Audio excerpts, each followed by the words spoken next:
Hi team, I hope you're all well. Today, as you probably guessed from the title, we're going to be doing a Q&A. This is my 1k Q&A, so thank you so much for subscribing if you've been here from the beginning, or you've just recently subscribed, or you've subscribed somewhere in the middle. Thank you so much for being here. I really appreciate it. I cannot believe that I've reached 1k already, and in time for the end of the year and also for my 2-year anniversary, which is coming up in October, so that's awesome. So yeah, I just so excited. So I thought I'd do a Q&A, and this time the questions came flooding in. I've got like 26 questions. I'm probably not going to get through them all. I don't want this to be a super long video because I've been doing really long ones at the moment, and I don't know if you guys hate that or not. Please let me know in the comments down below what your preference is, like if you prefer a certain time period of a video or something. We'll see, but yeah, I'll try and get to as many of these as I possibly can. While we're doing that, I'm going to be going through a selection of books from my unhaul pile to give a second chance to. So I may flash some of these, I'll make the decision myself, but I may flash you some of these books and ask you to let me know in the comments down below if you think I should give these books a second chance or not. Let me know in the comments down below. So let's go through these questions. What is a good question to start off with first? Okay, from Lily, who is, what is your handle, Lily? A Home for the Lost. So this is from Lily, and she asked me, do I remember who the first booktuber I watched was? It was really accidental how I fell into booktube. So I was a lifestyle and travel blogger before I came into book blogging and booktube completely. So I had my blog for about 18 months before it turned into a book blog, and then I started doing book reviews in the, I think it was the July of 2018, and then very quickly found booktube, because obviously then I was getting more involved in books. I found Bookstagram, and then I found booktube, and the first 2 people, I can't remember who came first now, but the first 2 people that I came across on booktube were Kayla from Books and Lala and G from Book Roast, and I just completely fell in love with both of them. I thought Kayla was batshit crazy, and I just absolutely loved her. I wanted to watch all of her videos, so that's what I did. And similarly with G, I just thought she was the most adorable, cute human in the world, and I just wanted to wrap her up in a cuddle. She's just amazing. I just love her so much. So they were the first 2 booktubers that I ever watched, and then from G I found Cody, and then from there it just went, that I just ended up starting my YouTube channel in the October of 2018. So my first video went up, I think it was the 26th of October 2018. I think, sure, that's when my anniversary is this year. So obviously not 2018 this year, 2020, 2-year anniversary. So yeah, it was Kayla and G, and then Cody from Cody's Book Corner. So I will link them down below. Obviously if you're here, you probably know of those 3, but if you don't, I'll link them all down below. Anybody I mention in this video, I will link down below. But yeah, they were the first 3 people that I found on booktube, and they were who made me decide I wanted to get into booktube. But still on the fence about whether or not that was a good idea. I'm totally joking. It was a great idea. Okay, the first book I am debating whether or not to give a second chance to is Conversations with Friends by Sally Rooney. I am not sure why I want to unhaul this. I just don't think it's going to be up my street at all, but let me know in the comments down below. I am aware that they've turned this into a TV show, I think so. And I know it's not that long, but I just don't know if it's up my street. Let me know in the comments down below if you think I should give that a second chance. I don't know. Next, I kind of want this to make a bit of sense, the questions, but I also realise that I'll probably lose myself if I try and do that. So, okay, let's do Connor. So, hey Connor, we're doing you now. From Library Connor, Connor is a booktuber, so go check him out. I'll leave a link to him down below. So Connor's asked me a couple of questions. I'll answer them all because they're very quick questions. The best video for me to make, I really enjoy doing reading vlogs. I just really enjoy them. I'm not a huge fan of sit down videos, to be perfectly honest, like this, but I do them anyway. On occasion I do like them. It's just editing them that's a pain in the butt, but I enjoy reading vlogs because I enjoy watching them, so I enjoy making them as well, and I just like to talk to the camera. I can ramble. So yeah, I think that's what I like making. Worst videos to make are my wrap-ups. I fucking hate doing my wrap-ups. I really hate them, if you guys don't know that by now. I complain about them every single month. So I do try and do them now, where I do a wrap-up halfway through the month and then another one at the beginning of the next month for the rest of the second half of the month. So I'm doing like recent reads videos instead of like a full wrap-up for the month, because I read so much. Trying to get through reviews of like 30 books in one video is really difficult, and then editing it is a ball ache. And because I'm not 100% on giving reviews, like I don't think I do a good job of giving reviews. I have had compliments on some of my reviews, but I don't think I'm doing a good job of it. I don't then like watching it back, because I'm like, this is a fucking shit show, what am I talking about? So I don't like the amount of times that I've actually gone back and re-recorded a wrap-up because I didn't like how it turned out and I was rambling. I just hate doing wrap-ups. They're the ones I don't like to make. Favourite types of videos to watch. I love watching reading vlogs. I'm obsessed with them. I just find it so interesting to watch somebody's life and see what they're reading. I do like reading vlogs where you include bits of your life. So I know sometimes my reading vlogs can just be me sitting down and talking to you about what I'm reading. But it's only, especially this year, but it's because of the pandemic, I can't really go anywhere. I'm not seeing my family as much and things like that. So I am still seeing my family because I live on my own. So my parents are my support bubble. And then when lockdown was eased, I was seeing my brother and my sister-in-law and my nephew a bit more. But yeah, I do try and get bits of my life where I can, but I like it when people involve bits of their lives, but also I understand that some people don't want their actual personal lives to be involved in their booktube. So completely understand that 100%. But I am a nosy Parker, so I do like to see people's personal lives. So yeah. Ooh, my worst book of the year. I'm not sure. I might have to get back to you on that one. I'm fairly certain somebody else has asked me that question. I might have to get back to you on that one, only on the basis that I don't have a lot of books that I don't like, because I DNF. Like, I hard DNF because I don't like to waste time on books I'm not enjoying. So but a lot of the DNFing that I do isn't based on the fact that the book is shit. It's based on the fact that I don't like the writing style, or it's got a trigger in it that I can't read, or something similar along those lines. I don't think I have given a book anything less than 3 stars this year, so I'm not too sure really what my worst book of the year would be so far. I've read 217 books at this point. So yeah, I'm not sure, to be honest. Oh yeah, okay, so I do have one. It's there. Okay, so just had a quick look through my Goodreads.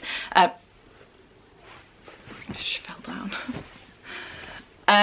So the worst book that I've read this year actually is deemed, I don't know whether or not this is deemed a classic, but for me it was just extremely problematic, and I can't believe this is even an actual book, but it's James and the Giant Peach by Roald Dahl. Now I know some of you are going to be like, what the fuck, how can you rip into a Roald Dahl book? But honestly, this is so fucking problematic, it's not even funny. This is a children's book. I would never even, I've been wanting to read more middle grade, a lot more younger middle grade as well, so that I can get a book collection started for my nephew. So I bought a load of these. I saw a load of them in the charity shop just before lockdown, and I bought a load of them and I've been making my way through them, but fucking hell, Roald Dahl is problematic. I don't know if this is a thing that's been mentioned in the past or not, but he's super problematic. This is a relatively gross book. For starters, there is an old green grasshopper's horny lap involved.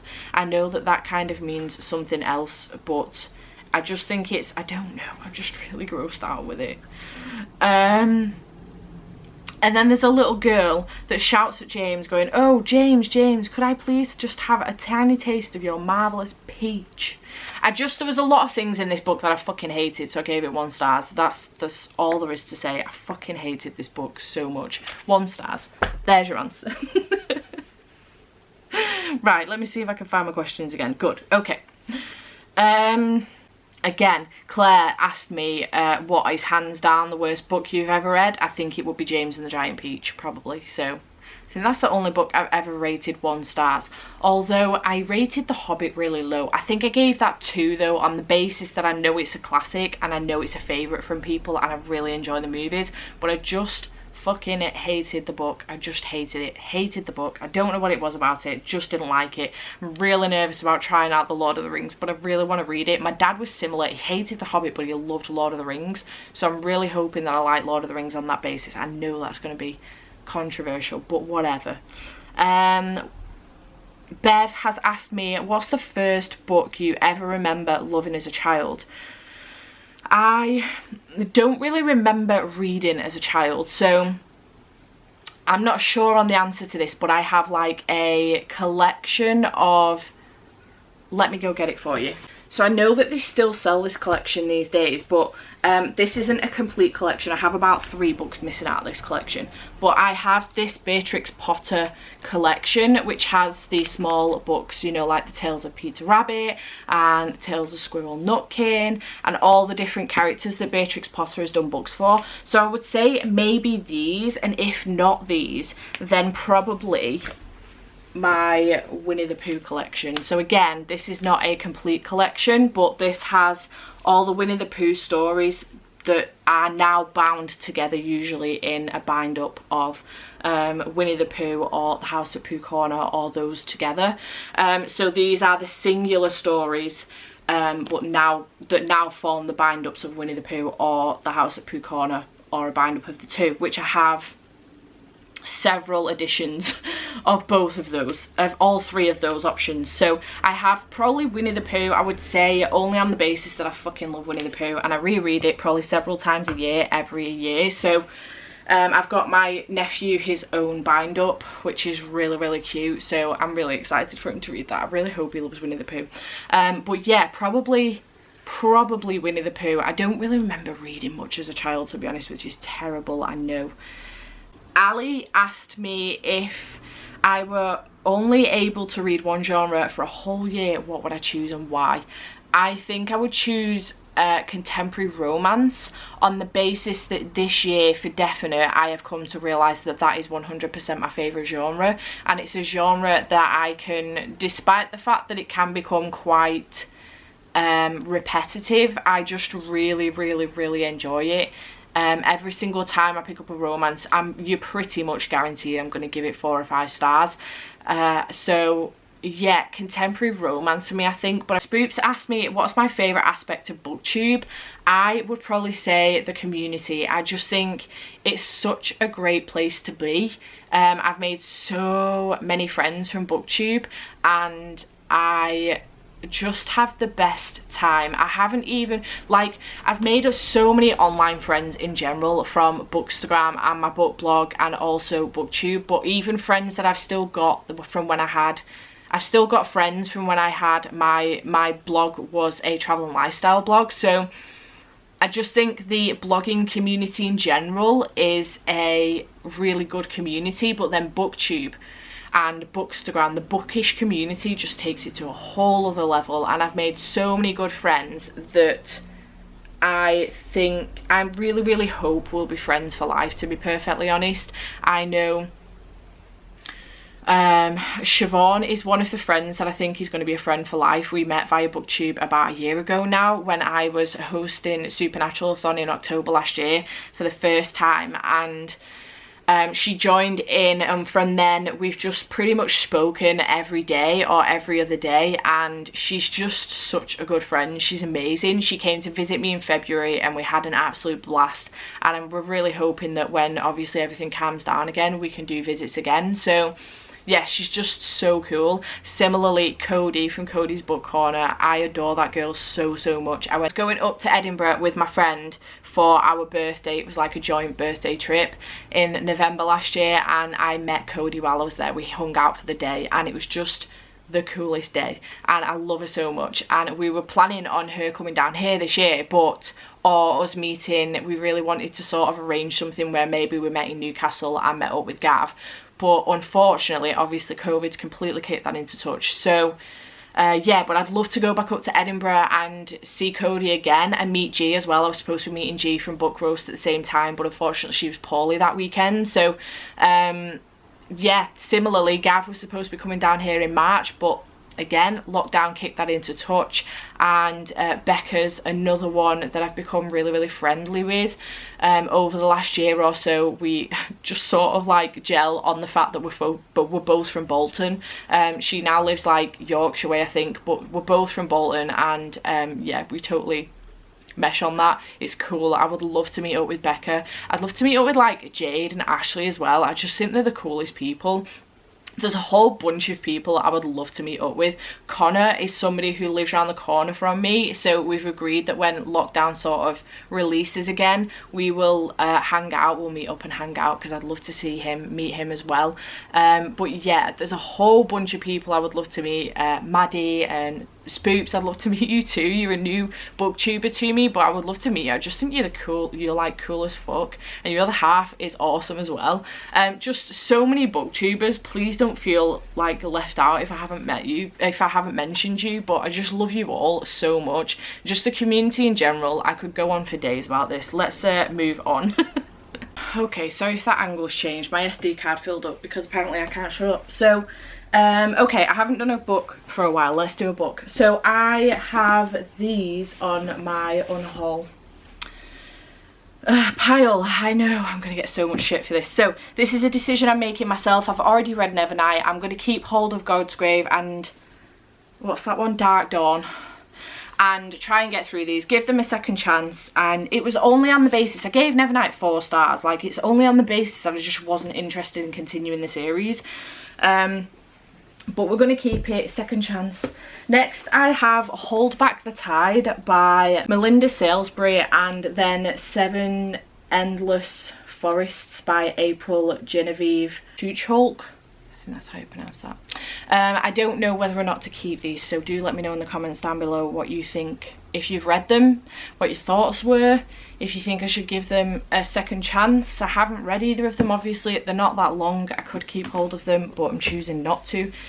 Okay, let's do another question. Celeste asked me several questions actually. What video are you hesitant about filming? I always want to film, you know, like a really funny daft video that I think is just going to get people laughing and do good things to their mood, but I'm not confident enough to do something like that. Becca's just done one recently, and she basically put marshmallows in her mouth and then read smutty excerpts from smutty books, and it was just the funniest thing. It was a video I didn't even realise I needed at the time, but it really put a smile on my face. And Gav's always doing funny shit like that, so I would really love to do something like that, but I just don't have the confidence to do something like that and not feel like a complete and utter asshole and hate myself the entire time that I edit the video. So I think it's a struggle for me anyway, because I don't like watching my videos back, so editing them is always a struggle for me. I hate seeing myself on camera,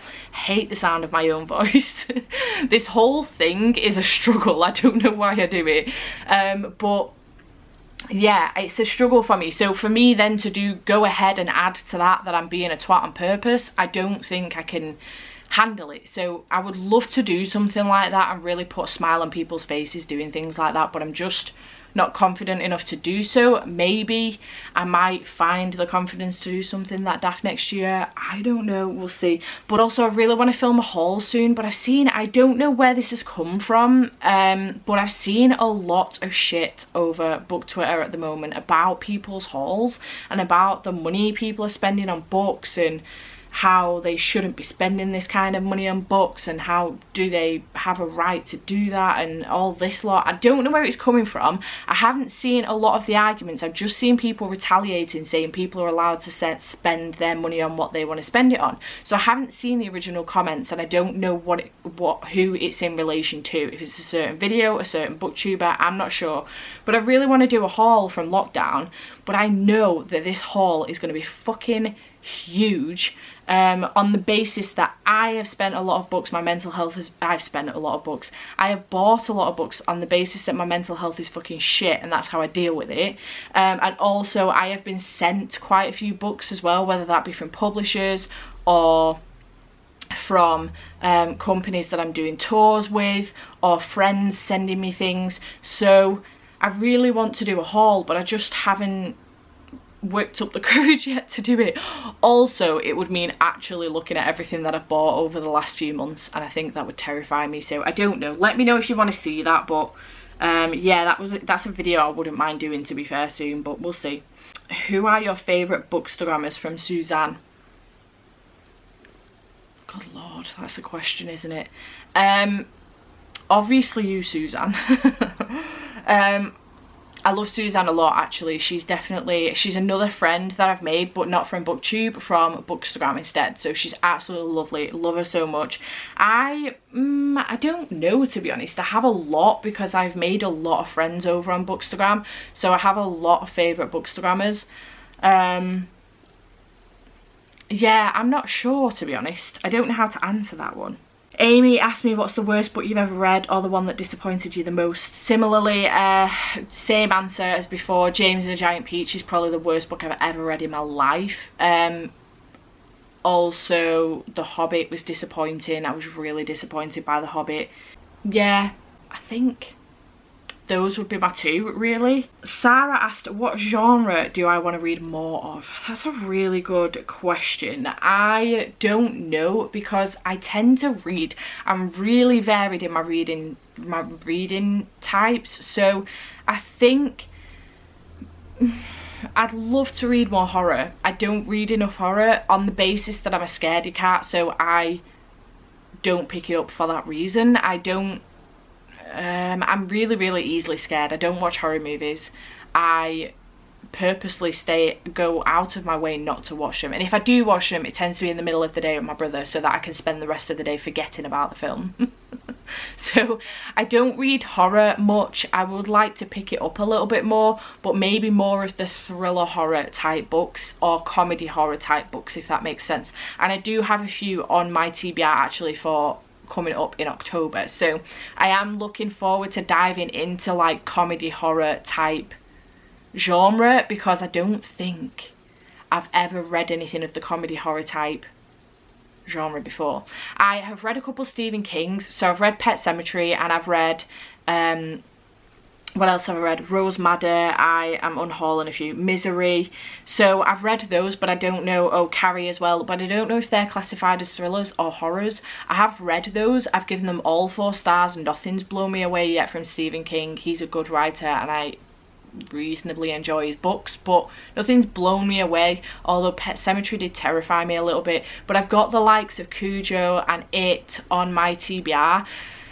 Whether or not I ever actually pick it up, I'm not sure. Siobhan brought it for me down when she came down, because she's got like 3 editions of it, so she brought me a copy down, so it is on my shelves. Whether or not I ever actually pick it up, I don't know. I'm scared to death of clowns, so I have watched It. That's the reason why I'm scared to death of clowns. I now cannot go to the circus or see a clown in the street without crossing the road. So I don't, even if it's a fun child clown, I don't like them. I fucking hate them. My nephew, if I ever host parties for him, we'll never have clowns. So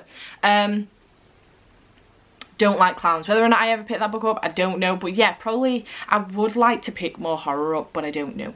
Maybe more historical fiction. I read it on occasion. Sometimes I don't even realise I'm reading it. Like, I don't know if The Infernal Devices is classified as historical fiction just because of the time period, but I love The Infernal Devices. I loved the Stalking Jack the Ripper series. I know that's historical fiction. I loved Forks and Romanov by Nadine Brands. They're historical fiction, so I don't know. Sarah also asked me what are some of your favourite tropes in books. I'll answer this one real quick because this is a good one. I like this question. I love fake dating. It's my all-time favourite trope, I think. I love fake dating. I really enjoy enemies to lovers, and I really enjoy the trope where it is brother's best friend dating, sort of triangle thing going on there as well. I love that as well. Obviously these are all to do with romances, but yeah, on the flip side of that, nobody's asked the question, but on the flip side of it, I fucking hate love triangles. Only love triangles that are involved in a relationship that's already been involved and we're invested in. So for example, I hate the love triangle in To All the Boys I've Loved Before, so I gave that whole series 5 stars apart from the second book because I hate the love triangle. I gave it 3. Similarly with the Stalking Jack the Ripper series, I gave from Escaping from Houdini, 4 stars, because it had a love triangle in it. I didn't see the fucking point. It was pointless. So I don't like love triangles. The same, but ironically enough, I don't mind, I haven't read the books of The Kissing Booth, but I don't mind the love triangle in the movie for the second movie of the Kissing Booth. So, because I kind of like the other guy, so I didn't mind that one. However, The Infernal Devices, I don't mind the love triangle in that because I'm not invested one way or the other. So I don't mind a love triangle if I'm not already invested in a relationship one way or another. When they throw a love triangle in just to give the story something, I fucking hate it. Can't stand love triangles. So yeah. Eleanor asked me what or who got me into reading, and are my family readers too. So I got into reading via Lindsay Kelk's books. The first one was The Single Girl's To-Do List. I always say it's I Heart New York, but that's a lie. It was The Single Girl's To-Do List. Actually, it was probably Twilight when I was like 18, but I didn't carry on reading after I read Twilight. I just read Twilight, and then it was a few years, and then I read 50 Shades of Grey, and then it was a few years, and then I picked up The Single Girl's To-Do List by Lindsay Kelk, and I fell in love with it. Then I picked up I Heart New York, and that was it. I was a Lindsay Kelk stan. I will be a Lindsay Kelk stan for the rest of my fucking life. I have all of her books. I'm obsessed. But I think it was definitely The Single Girl's To-Do List that got me into reading, and then similarly, obviously, Kayla and G from BookTube. And my parents do read, but only when they go on holiday. So if they've got nothing better to do, they will read, but they'll usually find something better to do it in their everyday lives than read. And I always say to them, my dad struggles to switch off from work, and I always say to him, he doesn't sleep very well and things like that, and I always say to him, Dad, just instead of sitting up watching TV till 5 o'clock in the morning then going to bed, why don't you go up to bed and read for a bit? Because he actually sleeps better when he reads. He actually nods off while reading. So he says, the only problem is, Steph, I only get a couple chapters in, then I never get the book finished. I'm like, it doesn't matter how long it takes you to read the book, just read for a bit. It helps you nod off, it's relaxing, and it's actually really good for you, better for you than watching TV. So just read for a bit. And I'm constantly lending my mum and dad books, and my dad's doing better actually than my mum for the books that I've lent him this year. So I lent him The Martian, which he read, by Andy Weir, and he loved it because we loved the film. And then I lent him The Hound of the Baskervilles by, I nearly said by Sherlock Holmes, and what the fuck, by Arthur Conan Doyle because we love Sherlock Holmes, and he enjoyed that. And then I've lent him some others, but he's not got through them yet. He's trying to get through an Agatha Christie book at the moment, Murder on the Orient Express. He started it in February when we went on holiday, and he's not finished it yet. So there's that. My mum is fucking useless. I keep lending her books, and I'm like, you will love this book, pick it up, and she just isn't. So she's been reading the same book for about 2 years.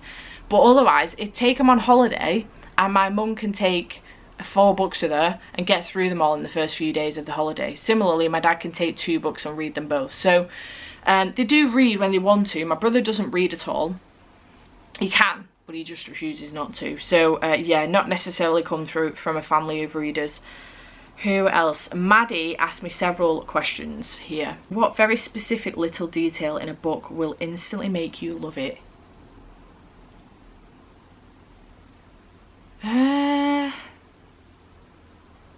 Fake dating? I don't know if that's a little detail or not, but fake dating, I will pick anything up that's got fake dating in it. I will definitely give anything with fake dating a try. Superhero books, I love, so I'm gonna get a beat down now for this, but my movies and music are my first loves over books. Sorry about that, but I've always been a movie buff from being a kid, and I get it from my dad, and I have loved movies my entire life. We used to go to the cinema every single week, sometimes twice a week, and we just fucking love movies. Me and my dad can sit up till daft o'clock in the morning watching films back to back. So we love watching movies, and then music obviously sort of ties into that. I love a film that's got a really, really, really good soundtrack. For example, Guardians of the Galaxy, Iron Man, which then ties into what I'm about to say. So Marvel movies are my favourite movies. It's my favourite like fandom. Fucking love Marvel movies. They've always got awesome soundtracks. The movies in general are awesome, and who doesn't fucking love superheroes? Like, for real, who doesn't love superheroes? So I tend to I've noticed I really enjoy superhero books. The ones that I've read recently that I've really enjoyed are Steelheart Steelheart by Brandon Sanderson, and also The Extraordinaries by TJ Klune. I really loved The Extraordinaries because it was queer as well. So if you can throw me queer superhero book recommendations, I am here for that. But it's something that I've realised I'm starting to get into. I tried the Renegades a couple of years ago when I first got into reading, because I wanted to pick up all of the books that everybody was reading at the time, and I tried Renegades and ended up putting it down after about 50 pages. I didn't know my reading tastes at the time. I think this is a lot of what I want to do now. So similarly, when I picked up Nevernight last year, I still didn't fully know my reading tastes. I feel like I've reading 217 books this year. I've really come to terms with my reading tastes and what I like in my books and what I don't like. Even though I will read fantasy, there's certain fantasy I won't read, things like that. I've DNF'd a lot of fantasy books this year that I highly anticipated. I DNF'd The Priory of the Orange Tree. I just couldn't get through that book. It was way too big for me, and there was too much going on, and the 16 pages of characters in the back just turned me off of 250 pages in. I was like, I've no idea what's going on. I don't know a single character's name. Let's go to the back and see if there is like a thing in the back where it will tell me the characters' names. And then I flicked through it all. There was 16 pages. I counted them. There was 16 pages. I was like, there's no fucking way I'm getting through this book. I'm DNFing it. That's it. Also, I don't like flowery writing, so I've DNF'd The Night Circus. I've DNF'd Starless Sea. I've DNF'd the Augustus Hope book. I can't remember what it's called. I DNF'd that.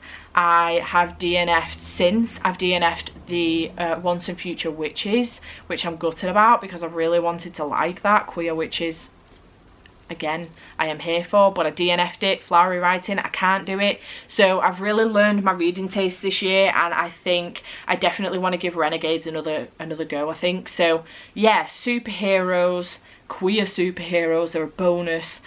Fake dating, I think they're like specific things that I really like in books. New York City. Oh, multimedia as well. So that's something that I've really found that I enjoy books. So I love a book that's got multimedia in it. For example, the Illuminae Files is a series that I fucking love with multimedia in it. And what's another book that I've read recently? The Wicker King, which is now my favourite book of the year. Books like that, really enjoy them. She also asked me, what is your favourite physical feature on a book, and who are 2 characters from different books or series that you think would be good friends / romantic partners? I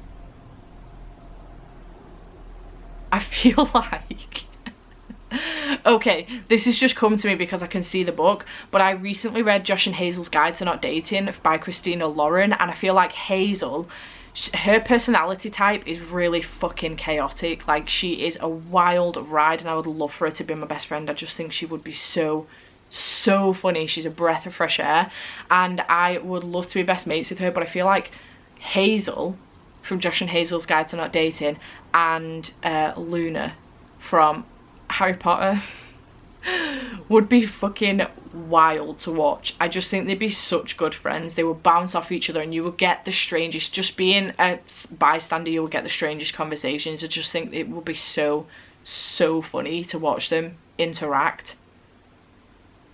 Yeah, I think they'd be a great combo. That's so random. Okay. Anna asked me, how on earth do you manage to surpass all your reading goals? And another question then from Claire is, you read so much every single month. Besides using audiobooks to help with your reading, how do you manage to physically read so many books? Share the secret, as I really need to get my TBR down as a whole. So these two kind of come in together with each other. I don't know the answer to that question, Claire. Also, not sure, Anna. I don't know. I think obviously lockdown has helped a lot. I've had a lot of time off work with being on furlough, so I've had a lot more time to read. Similarly, my mental health has been shit, so at the same time that counteracts that statement, because sometimes I can't read because my mental health has been shit. So audiobooks, definitely. I know Claire said other than audiobooks, but honestly I don't physically read a lot, so I tend to, if I can get the audiobook of a book, that's how I will consume the book. Because I listen to, when I worked in Liverpool last year, my commute was 1 hour and 15 minutes to work, 1 hour and 15 minutes home from work. So I got a solid 2.5 hours listening time on my way to and from work in the car, which equated to me, because I listened to my books on 2 times speed, equated to me to 5 hours of reading. So if I was listening to a shorter book, I could consume an entire book on my commute to and from work. And then while I was at work, it was a really small office, and I just popped my headphones in while I was working because it wasn't a very chatty office, it wasn't a sociable office. I popped my headphones in and I could listen to an entire fantasy book that would be let's say a 14-hour book in one day because I was at work. So I could listen to an 18-hour book if I started it on my commute into work, and then I've got 8 hours at work, and then I've got an hour and a half on my way home. So there's like a 10-hour day. I can listen to a 20-hour book in that time. So I consumed a lot while I was at work.